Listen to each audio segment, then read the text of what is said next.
बिस्मिल्लाहिर रहमानिर Rahim. Distinguished Vice Chancellor, Honorable keynote speakers, special guest, Dean Mahoday, present here Dean and Chairman, different discipline, students, journalists, Assalamu alaikum wa rahmatullahi wa barakatuh. I deliver my speech Bengali and English. আমি আসলে কালকে একটু পড়েছি খুদির ব্যাপারে, কালকে একটু পড়েছি, দেখলাম আসলে ইকোনমিক্সের সাথে অনেক কিছু মিলে যাচ্ছে। আমি ইকোনমিক্সের টিচার হিসেবে ইকোনমিক্সে নর্মেটিভ ইকোনমিক্স একটা ধারা আছে, normative economics, what should be done.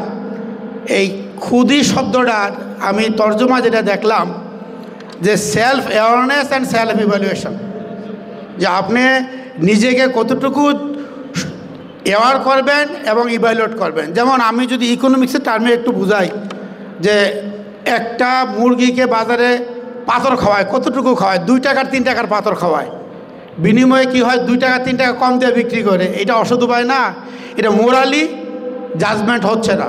তো খুদি শব্দটা আল্লামা ইকবাল যেটা বলছেন, আসলে তার এই দর্শন যদি আমরা যদি নিজেকে ধরে নিতে পারি, লালন করতে পারি এই দর্শন, তাহলে আমরা সমাজকে কিন্তু এভাবে গড়ে তুলতে পারবো। যেমন রেসপন্সিবিলিটি টু দ্য সোসাইটি, আপনার সমাজের প্রতি কতটুকু দায়বদ্ধতা। আমি বিভিন্ন ছাত্রছাত্রীদেরকে বলি যে, যেমন খুলনা ইউনিভার্সিটি একটা উদাহরণ দেয়, ওরা বিকালবেলায় ফ্রি প্রাইভেট পড়ায় টাকা ছাড়া।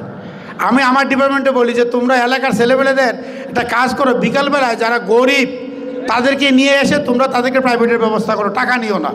তাহলে এইটাও তো একটা সেলফ অ্যাওয়ারনেসের একটা অংশ।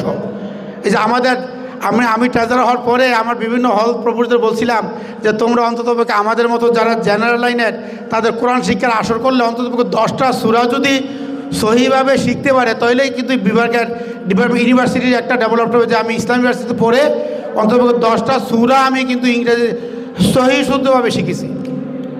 তো এই সেলফ অ্যাওয়ারনেসটা করতে যে আমরা আমাদের কিন্তু সমাজের দিকেও খেয়াল রাখি না, নিজের দিকেও খেয়াল রাখি না। সমাজের দিকে খেয়াল রাখলে সমাজ ডেভেলপড হতো, আর সমাজ যদি ডেভেলপড হয় দেশ অটোমেটিক্যালি ডেভেলপড হবে। আমরা এইভাবে সমাজকে গড়ে তুলব, এই আশাবাদ ব্যক্ত করে সবাইকে ধন্যবাদ জানিয়ে আমার বক্তব্য শেষ করছি। আসসালামু আলাইকুম রহমতুল্লাহি ওয়া বারাকাতুহু।